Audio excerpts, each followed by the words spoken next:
Fred, vamos falar de um clube que talvez a gente não tenha falado tanto nos últimos dias, porque não estava se mexendo muito no mercado.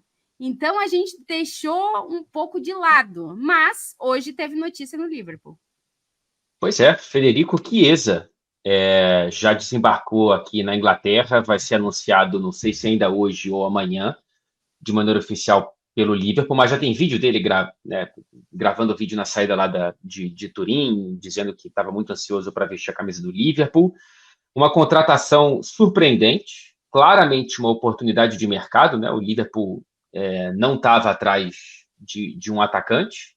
O Liverpool, a prioridade do Liverpool é buscar um meio-campista, o que não está descartado até o fim dessa janela, né? Queria o Zubimendi, não conseguiu, e até agora está vendo se consegue algum outro nome. Mas veio a possibilidade de contratar o Chiesa por um valor irrisório. Né? Assim, eu acho que todas as dúvidas em relação à questão física do Chiesa, elas compensam para você pagar nele, por exemplo, um valor parecido com o que o Brentford pagou para o Grêmio, para o Gustavo Nunes, né, Tati? Assim, 12 milhões de libras pelo Chiesa, que tem 26 anos, completa 27 em outubro. Tudo bem que não é aquele jogador da Euro de 21, mas é um jogador que chega para ser opção, né? Diferentemente do que ele era na Juventus, que tentava fazer com que a bola chegasse nele para ver se alguma coisa acontecia naquele time do Alegre na temporada passada, ele vem para ser mais um, né? Para ser, quem sabe, um cara para substituir o Luiz Dias quando o colombiano não estiver bem, ou para dar um descanso para o Salah quando ele precisar, ou quem sabe para ser um titular, né? Mas ele não chega com essa pressão. Então, cara, achei um excelente caminho aí descoberto pelo Liverpool nesse mercado. O Chiesa, que valia 100 milhões já há 3 anos, pelo menos era pedido da Juventus, agora chega por 10, 12 milhões de tudo. O Chiesa, Beckler, que chegou a estar com o nome muito falado aí em Barcelona, né? Mas que o Barça não... Depois a gente viu, né? Teve dificuldade para escrever o Dani Olmo, não ia conseguir. Mas o que tu acha dessa chegada dele ao Liverpool? Eu acho muito boa. Assim, eu acho que realmente um bom movimento, uma boa oportunidade. Eu só acho que é um jogador que o Liverpool tem de características razoavelmente parecidas, alguns. Ele é mais ou menos a mesma posição do Luiz Dias, do Diogo Jota, do Gakpo, que são atacantes que não são pontas, mas que são atacantes que complementam um 9, né? Que normalmente quando você joga com 4-3-3, eles não são aqueles pontas super, super abertos, mas eles podem jogar até como se fossem segundo atacantes e tal. Então, não é uma característica que me parece que o Liverpool precise tanto, mas que o Jota, por exemplo, nos últimos anos se machucou muito e tal, então pode ser que também esteja pensando nisso, joga nas 3 posições de ataque. Eu acho que fisicamente ele me parece recuperado, ele fez mais de 30 jogos na temporada passada, lembrando que a Juve não é um desses times que faz 60 jogos, ela só jogou Copa Itália e Campeonato Italiano, ela estava fora das competições europeias, e ele participou de 12 gols. É pouquinho, mas a Juve fez 68.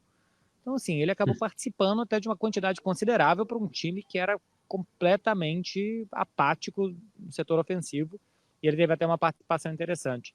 Quem pegasse, eu acho que faria um bom negócio. Sendo barato como ele reduzindo o salário, porque ele realmente tinha um salário muito alto na Juve, ele ia para o Barcelona se fosse para ganhar metade, por exemplo. Então, me parece um bom negócio, pode recuperar o jogador. Acho que para a Juventus também tinha que se desfazer do salário, principalmente, não era nem tanto o transfer, era o salário que era o mais preocupante para a Juventus. Então, acho que ficou bom para todo mundo. A única coisa que eu tenho a pontuar nisso é que, por várias vezes, a gente criticou, nas últimas temporadas do Liverpool, o cobertor curto. Né? Então, uma contratação que chega com a possibilidade de brigar por titularidade ou com a qualidade de substituir de imediato qualquer posição no ataque, enfim, é um bom movimento, ainda mais por esses valores. Cara, esse valor chega a ser ridículo porque está se praticando hoje no futebol europeu, hein? E pela idade do jogador. É um valor muito acessível.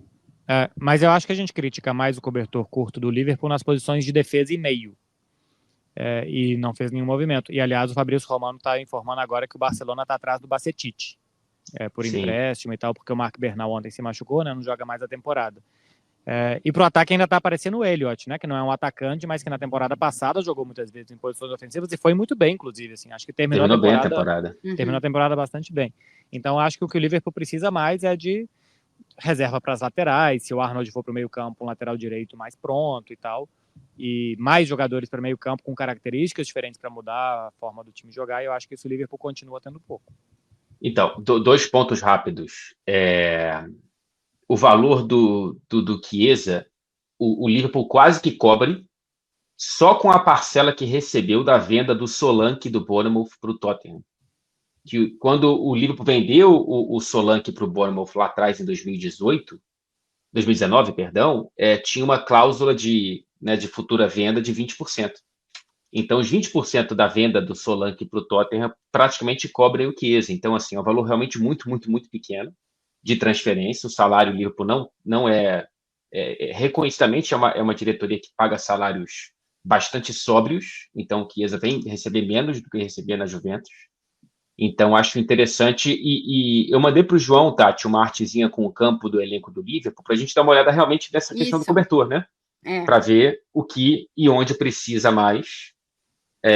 Você vê um possível time titular, mas... aí tem as contratações, só ressaltar que o Mamardashvili, tente falar este nome sem errar, o goleiro do Valência, que foi muito bem na Eurocopa, foi comprado pelo Liverpool, mas ele permanece essa temporada emprestado no Valência. Ele vai para o Liverpool só na próxima temporada. Mas o Liverpool já fechou essa compra de um baita de um goleiro, né? Tem que dizer. É um goleiro assim, que fez uma grandíssima Eurocopa e realmente é um goleiro destacado. São essas 2 chegadas, né, Fred? Aí o João lista 5 saídas. Isso, 2 vendas, as outras 3 fim de contrato, né? Isso. Cara, você vê, o Chiesa custou menos da metade da venda do Fábio Carvalho para o Brentford. Aí. Então é um absurdo. Mas essa desvalorização também vai na conta de quem vendeu, né? A Juventus, claro. Que a Juventus botou ele na porta de saída, né? O último ano de contrato também, né? Mas mesmo assim, cara, 12,5 é muito baixo para o que a gente está vendo no mercado do futebol europeu. É muito baixo. Mas aí, falta opção no meio campo. Você tem o que ali? O Elliott, o Endo e o Curtis Jones. O Arnold. E o Arnold, que pode ir para lá porque o Bradley é bom jogador, né? O cobertor curto continua no meio campo, mas eu gosto do Chiesa ali no ataque, porque se você for pegar bem, antes, se você não tivesse o Chiesa, você tinha o Gakpo e o Darwin, né?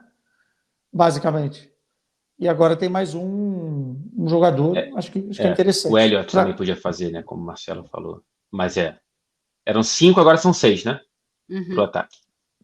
Posições dobradas, né? É o que manda o manual. O Salah tá de 9 ali. Eu não vi o Liverpool jogar ainda essa temporada. Ele está jogando centralizado? Não. Era para estar ao contrário, né? O Diogo Jota centralizado. O Jota tem sido titular, pelo menos nesse começo de temporada com o slot. Agora, e o Gravenberch como camisa 5, hein? Também é uma... Gravenberch de 5. Uma novidade do slot. Vamos lá. Os 2 primeiros jogos foram Ipswich e Brentford. Eu não sei se ele vai enfrentar o Manchester City com o Gravenberch de 5. Mas o Liverpool precisava trazer um 5 para brigar por titular ali. Inclusive, eu não sei como o Liverpool não revisitou a possibilidade do André do Fluminense, né? Que até agora não conseguiu uma proposta que alcançasse o que a diretoria do Fluminense está querendo. É um cara que eu acho que poderia agregar ali para essa briga pela posição como titular. Vendo o elenco aí, vocês acham que dá para o Liverpool essa temporada tentar brigar pela Premier com o Arsenal e o City, que parecem os favoritos aí pelo título? Por elenco, na temporada passada brigou até faltar 6 rodadas.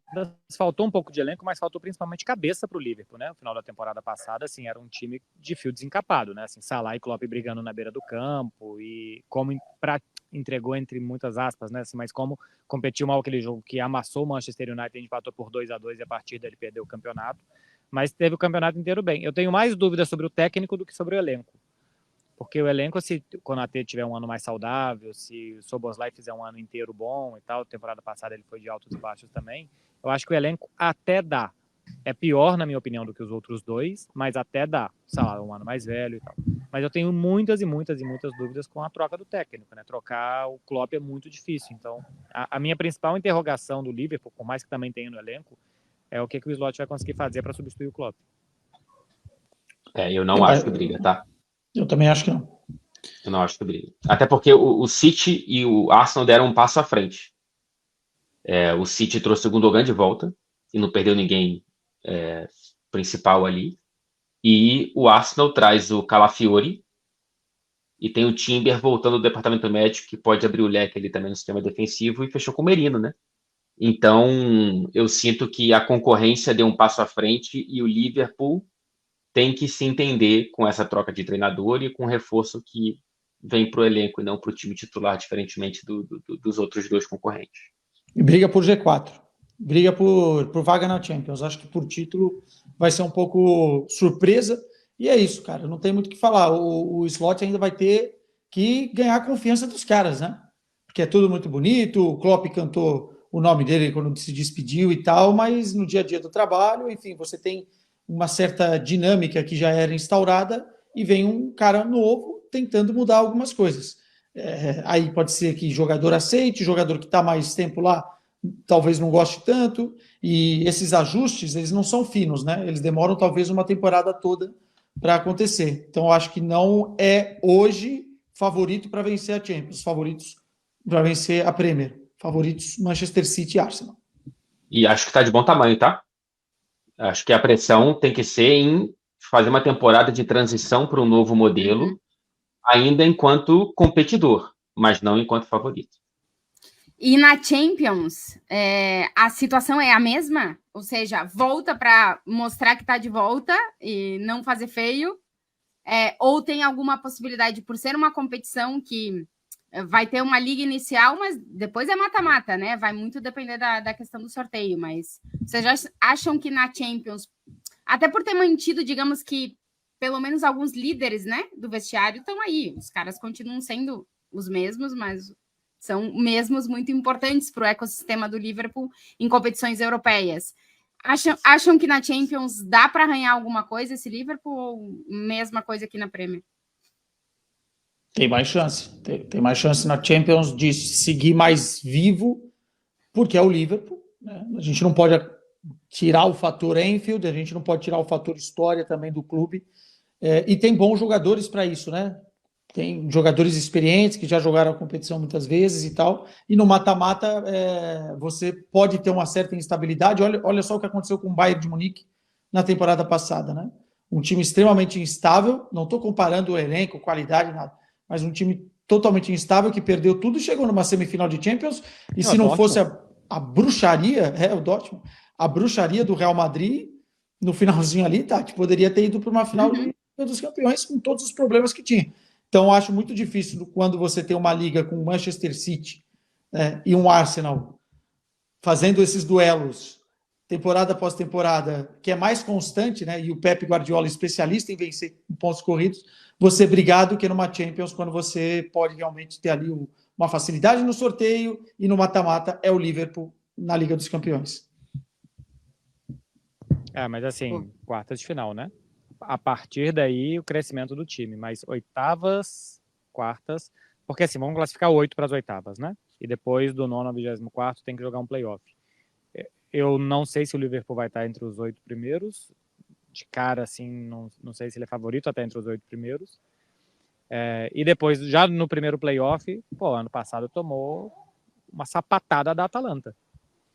E antes tinha tomado 5 do Real Madrid em Anfield. Então, tem que ver como é que... Se o Slot vai fazer um time de regularidade, vai fazer um time de grandes jogos, vai fazer o que esse Liverpool vai ser. Muito difícil, porque nem vi jogar esses 2 jogos contra 2 adversários da parte de baixo, em teoria.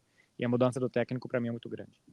O que o Liverpool pode ganhar com o Slot, e aí pensando em mundo ideal, né? Que os jogadores não se machuquem tanto, que o esquema se adapte e que chegue na segunda metade da temporada, que é quando chega o mata-mata, com alguma cara realmente e com capacidade de competir com os melhores adversários do futebol europeu, é ser um time que sofra menos para conseguir vitórias, né? O Liverpool do Klopp, em diferentes versões, ele tinha algo em comum que era divertir todo mundo o tempo todo e às vezes matar o torcedor do Liverpool de coração, né? Porque você precisava de viradas, de gols nos últimos minutos, de uma superação. Tanto é que um rótulo que ficou muito, muito famoso é o de Mentality Monsters, né? Que era um time que não morria nunca e tudo mais. O time do Slot parece ser um pouco mais pausado, né? Tanto é que agora contra o Brentford conseguiu o maior número de acerto de passes, maior porcentagem de acerto de passes do Liverpool na história da Premier League, né? Assim, trocando muito mais passe curto, arriscando menos passes arriscados. Então, talvez, para um mata-mata, isso possa fazer com que o Liverpool não tome de 5 do Real Madrid, sabe? Não seja atropelado, seja um time um pouco mais guardiolista e menos clopista. Veremos o que esperar deste Liverpool na temporada.